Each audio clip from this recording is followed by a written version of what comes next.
మీ ఇంట్లో కార్ని రెంట్కిచ్చి డబ్బు సంపాదించాలనుకుంటున్నారా? అయితే వెంటనే ఈ నెంబర్కి కాల్ చేయండి. అసలు ఇప్పటి వరకు బయట ప్రపంచానికి తెలియని మిస్టీరియస్ టెంపుల్స్ ఏమైనా ఉన్నాయా? అసలు నీ దేశమే మిస్టీరియస్ దేశం తల్లి. ద్వారక నిర్మాణం ఎట్లా ఉండేదో తెలుసా? అక్కడ సిరామిక్ టైల్స్ మొత్తం అందరూ మగపిల్లలే అయితే ఒక్క ఆడపిల్లన్నా లేకపోతే ఎట్లా అంటే అదే పిండాన్ని మార్చి ఆయన ధర్మక్షేత్రే కురుక్షేత్రే సమవేత యుయుత్సవ ద్వారక ఉందని తెలిస్తే మహాభారతం కరెక్ట్ ఉన్నట్టే కదా. దాని కెపాసిటీ ఎంత ఉంటుందో ఆ లెక్కన. ఒక పురం అది. What is astra and what is shastra? 7 గ్రహాలు 2 ఖండన రేఖలు ఇవన్నీ ఉన్నాయని ఎట్లా కనుక్కున్నారు? వాళ్ళకి ఏ టెక్నాలజీ ఉంది నాకు చెప్పి. ఇప్పుడు ఈ ప్రపంచం మొత్తంలో నాశనం కాకుండా మిగిలి ఉన్నటువంటి ఏకైక జాతి, ఏకైక సంస్కృతి అసలు అఖండ భారతదేశం ఎలా ఉండేదండి? భరతవర్షే భరతఖండే మేరోహ దక్షిణ దిగ్భాగే. మరి ఇంతకీ అసలు రావణ లంక ఎక్కడుంది? లేదు. నమస్కారం, వెల్కమ్ టు సుమన్ టీవీ. నేను గీతాంజలి. ఇవాళ నా ముందు ప్రత్యేక అతిథి ఉన్నారండి. వారికి సంబంధించిన వీడియోస్ ఈ మధ్య కాలంలో నేను చూశాను. అసలు మాట్లాడుతున్నంతసేపు కూడా అలా మనం ఆ స్క్రీన్కి అతుక్కుపోతాం అంతే. వారు చెప్పే ప్రతి విషయం నిజమా అని ఆశ్చర్యానికి లోనవుతాము. ఇలా జరిగిందా అని మనకే అనిపించి నిజమే కదా అని మనమే రియలైజ్ అవుతాము. బట్ తెలుసుకోవాలి ఇంకా ఇంకా అనిపిస్తుంది వారు మాట్లాడే ప్రతి ఒక్కటి కూడా. ప్రత్యేకించి పురాణాల్లో అంటే మనం ఏన్షియంట్ హిందూ టెక్నాలజీ ఏ విధంగా ఉండేది, ఇప్పుడు మనం ఏవి వాడుతున్నాం, ఇంతకు ముందు కాలంలో టెక్నాలజీ ఎలా ఉండేది, అసలు మన పురాణాల నుంచి ఇతిహాసాల నుంచి మనం ఏం నేర్చుకోవాలి, ఎలా మన లైఫ్ స్టైల్ ఉండాలి, ఇప్పుడు మనం ఏదో ఈజీగా ఒక మాటలో చెప్పేస్తున్నాం కానీ అప్పటి రోజుల్లో అసలు ఎలా ఉండేది, ఇవన్నీ కూడా మాట్లాడి లేటెస్ట్ నాకు తెలిసి ఇప్పుడున్న జనరేషన్ వాళ్ళందరికీ కూడా ఆయన ఒక డిక్షనరీ అయిపోయారు. ఆయన ఒక బెస్ట్ బుక్ అయ్యారనే చెప్తాను నేనైతే. వారే ది మదన్ గుప్తా. ప్రస్తుతం నాతో పాటు ఉన్నారు. ఇవాళ కూడా ఇటువంటి చాలా సున్నితంగా ఉన్న అంశాలే కావచ్చు, మన దగ్గర ఉన్నటువంటి కొన్ని సందేహాలే కావచ్చు, వీటన్నిటి గురించి వారి ముందు ప్రశ్నలుగా నేను ఉంచబోతున్నాను. మరి వారు ఎటువంటి సమాధానాలు ఇస్తారు, ఎలా మనల్ని ఇంకా అవేర్నెస్ క్రియేట్ చేస్తారు మనకు అనేది వారి మాటల్లో విని తెలుసుకుందాం. మదన్ గుప్తా గారు నమస్తే అండి. నమస్తే అమ్మా. ఎలా ఉన్నారు? ప్రస్తుతం దాకా బాగానే ఉన్నాను. బట్ లేటెస్ట్ సెన్సేషన్ మీరు చాలా మాకు తెలియని విషయాలని తెలియజెప్తూ ఉన్నారు. అవేర్నెస్ అనేది పెంచుతున్నారు చాలా మంది. మీకు తెలియని విషయాలు కానీ నాకు నేను తెలుసుకున్న విషయాలు. నిజంగా మీ రీసెర్చ్ చేయటం అనేది చాలా గొప్ప విషయం. అది మా అందరికీ అర్థమయ్యే రీతిలో చెప్పటం కూడా ఇంకొకటి అండి. అది నాకు అడగాలనిపించింది మిమ్మల్ని. కామన్గా ఇప్పుడు మన ఎగ్జిస్టెన్స్, మన లైఫ్ చూస్తే ఏ స్టేజ్ నుంచి ఏ స్టేజ్ వరకు వచ్చాం మనం? ఇప్పుడు 5G, 4G, 5G, ఇంతకు ముందు 3G, అలా ఒక్కొక్కటి. ఇంకా కొంచెం నార్మల్ గా చూస్తే గనక ఎద్దుల బండి కావచ్చు, ఇలా ఒక్కొక్కటి డెవలప్ అవుతూ ఆ గ్రోత్ మనం చూస్తూ వస్తున్నాం. అంటే ఇదే కదా, అంటే స్టార్టింగ్ ఇదే కాదు కదా. మన పురాణాల్లోనేమో లేదు, చాలా రిచ్ లైఫ్ ఉండేది, అప్పుడు కరెంట్ ఉండేది, అప్పుడు చాలా అన్ని వినియోగించుకునే వాళ్ళు, అన్ని భోగభాగ్యాలు ఉండేవి అని చెప్పేవాళ్ళు. బట్ ఇది ఎక్కడ పొంతన కుదురుతుందా అనేది చాలా మంది వాదన. నిజంగా మనకి పురాణాల్లో అన్ని ఉండుంటే ఇప్పుడు ఎందుకు మళ్ళీ మొదటి నుంచి మళ్ళీ రావడం? నువ్వు ఒక ప్రశ్న వేసావు, నేను ఒక ప్రశ్న వేస్తాను. ఏంటంటే మనమే తెలియగల వాళ్ళమా? అస్సలు కాదు. ఇంతకుముందు తెలియగల వాళ్ళు పుట్టలేదా? ఇప్పుడు ఇది అనంతమైన కాలగమనం, అవునా కాదా? ఎన్ని వేల సంవత్సరాల నుంచి ఉందో సృష్టి నీకు తెలుసా? తెలీదు. సో ఇన్ని వేల సంవత్సరాల్లో ఈ 300-400 సంవత్సరాల్లోనే నువ్వు 300 సంవత్సరాలే, 400 సంవత్సరాలు కూడా ఎక్కడైంది? ఇది ఈ సైంటిఫిక్ డెవలప్మెంట్ అనే ఇది జరిగి. సో ఈ 300-400 సంవత్సరాల్లోనే తెలియగల వాళ్ళందరూ పుట్టారా? అంతకుముందు లేరా? అంతకుముందు ఇటువంటి ఊహలు, ఇటువంటి ఇవి ఎవరికి రాలేదా? అదే వచ్చుంటే వాటికి ఆధారం ఏంటి ఉన్నాయి అనడానికి? నీకు ఇంకొక చిన్న ఇది కూడా అమ్మా. ఒక్కొక్కసారి న్యాచురల్ కలామిటీస్ అయితే ఏమి, యుద్ధాల వల్ల అయితే ఏమి, వీటి వల్ల మొత్తం వినాశనం అయిపోతుంది. ఇప్పుడు ఎందుకమ్మా? రేపు 3rd వరల్డ్ వార్ వచ్చింది, సపోజ్ 3rd వరల్డ్ వార్ వచ్చి మొత్తం నాశనం అయిపోయింది, ఏదో కొంతమంది మిగిలారు. వాళ్ళల్లో ఎంతమందికి ఈ సైన్స్ తెలిసి ఉంటుంది? అసలు ఈ సైన్స్ ఎంతవరకు ఎగ్జిస్ట్ అవుద్ది? Correct point. అవునా కదా? నువ్వు మహాభారత యుద్ధాన్ని ఇప్పుడు వద్దాం, ఇప్పుడు నువ్వు అడిగిన ప్రశ్నకి నేను నీకు ఒక లాజికల్ థింకింగ్ గాని ఏర్పడితే మన శాస్త్రాలని వాటిని ఆ లాజికల్ పర్స్పెక్టివ్తో నువ్వు చూడడానికి అవకాశం ఉంటుంది. నువ్వు అస్త్రాలు శస్త్రాలు మనకు చెప్పినవి. What is astra and what is shastra? శస్త్రము అంటే కత్తులు కటార్లు, అస్త్రము అంటే మంత్ర ప్రయోగంతో చేసేది అని. ఏంటి మంత్రం? మనకు తెలియని చాలా రకాల సిస్టమ్స్ వాళ్ళకి తెలిసి ఉండేవి.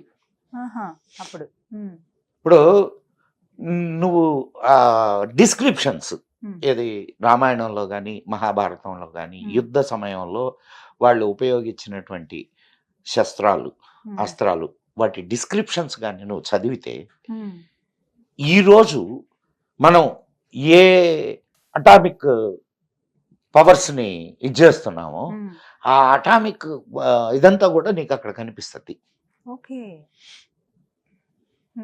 సో అది ఒకసారి చెక్ చేస్తే మనకు తెలుస్తుంది అనమాట. నీకు లేవని ఎట్లా చెప్తావు చెప్పు? అండ్ ఒక సభ్యత నాశనం అయిపోయింది. బట్ ఎలా ఉండేది సార్ అవి చెప్పండి, అప్పుడు టెక్నాలజీ ఎలా ఉండేది? నీకు ఇంకొక గొప్ప విషయాన్ని ఇక్కడ చెప్పిన తర్వాత అప్పుడు ప్రయోగించడమే కాదు ఉపసంహరించడం కూడా వాళ్ళకి తెలుసు. నిజమే, నిజమే సార్, ఇది విన్నాను నేను. ఈరోజు వదిలారు, వదిలింది ఇంకా అంతే మటాష్. ఇంకా వెనక్కి తీసుకునేది ఉండదు, వెనక్కి తీసుకునే అవకాశమే లేదు నీకు. ఇంకా అటువంటిప్పుడు ఇది పిచ్చివాడి చేతిలో రాయి అంతేనమ్మా. ఎవడికి కోపం వచ్చినా వాడు ఇప్పుడు చూడు, వాడు కిమ్ వాడు చూడు, వాడి దగ్గర ఉండే దీన్ని ఏం మాట్లాడుతున్నాడు వాడు? పిచ్చివాడి చేతిలో రాయా కాదా? ఎవడి తలబగులుతో తెలియదు. సో ఈరోజు మనం ఉన్నటువంటి అయితే ఆనాటి కాలంలో విద్య ఆధ్యాత్మికత ప్లస్ సైన్స్ ఈ రెండింటిని కలిపి నేర్పించేవాళ్ళు. దానివల్ల నువ్వు ప్రయోగించేటటువంటి అస్త్రం కానీ శస్త్రం కానీ ఒక రీజనబుల్ అంటే ఒక ప్రయోజనం కోసం దాన్ని ఉపయోగించేవాళ్ళు. ఇప్పుడు ధర్మరక్షణ కోసం జరిగింది ఆ యుద్ధం. ఇప్పుడు బ్రహ్మశిరో నామకాస్త్రం ఎవరు ప్రయోగించారు? మనకు మొన్న సినిమా కూడా వచ్చింది కదా, ఎవరు? కల్కి సినిమా, అశ్వత్థామ. ఏమని ప్రయోగించాడు? అపాండవ మగుగాక అని ప్రయోగించాడు. అంటే స్పెసిఫిక్ గా నువ్వు దానికి ఫీడ్ చేస్తే ఇన్ఫర్మేషన్ ని కరెక్ట్ గా అది ఆ పర్టికులర్ దీన్నే నాశనం చేస్తుంది, టార్గెట్ చేస్తుంది. ఎక్కడ మీరు చూడండి దాంట్లో అక్కడ ఉప పాండవులందరూ చచ్చిపోతారు. ఉప పాండవులు చచ్చిపోయిన తర్వాత ఈమె గర్భంలో ఉన్నటువంటి పరీక్షిత్తు కూడా కృష్ణుడు కాపాడతాడు. He knows the technology to how to protect that, దీని నుంచి ఎలా కాపాడాలి అనేది ఆయనకు తెలుసు. ఈ మధ్యకాలంలో ఏదో ఒక సినిమా చూశాను నేను, చాలా బాగా అనిపించింది నాకు. కృష్ణుడిని he's a engineer and he's a good musician, good philosopher అని చెప్పి వరుసగా ఆయన గుణాలు. Yes, it is true. మన వాళ్ళు చెప్తుంటారు ఐన్స్టైన్ తన మేధస్సులో 5% 10% ఉపయోగించుకున్నాడు అని. 5% 10% ఉపయోగించుకుంటే ఐన్స్టైన్ అయితే అంతకంటే ఎక్కువ ఉపయోగించుకుంటే కృష్ణుడు అవుతాడు. అవునా కాదమ్మా? సో ఆ రోజు టెక్నాలజీ లేవని అనుకోవడం చాలా తప్పు. అండ్ ఇంకొక విషయం మీకు చెప్తాను. నేను కొన్ని రీసెర్చ్ పేపర్స్ అవి చదువుతుంటే నాకు ద్వారక మునిగిపోయింది కదా. ద్వారక నిర్మాణం ఎట్లా ఉండేదో తెలుసా? అక్కడ సిరామిక్ టైల్స్ మొత్తం రోడ్లంతా పరిచున్నాయి. రోడ్ల పైన ఆ ఏరియా అంతా సిరామిక్ టైల్స్. అంటే 5,000 సంవత్సరాల క్రితం నీకు సిరామిక్ టైల్స్ టెక్నాలజీ ఉన్నట్టే కాదా? ఉందా కాదా? ఉన్నట్టా లేదట? ఉన్నట్టే. మరి ఈ రోజు మనం సిరామిక్ టైల్స్ వాడుతున్నాం అంటే దాన్నే ఇక్కడికి తీసుకొచ్చారని నేను చెప్పట్లేదు. బట్ అప్పుడు ఉండేది. అండ్ నీకు ఇంకొక విషయం చెప్తాను నేను. నీ కారు ఉందా? ఎంత దాని power? 3 HP. What is that 3 HP? Horse power. అక్కడ వాళ్ళు ఏం ఉపయోగించారు రథాలకి?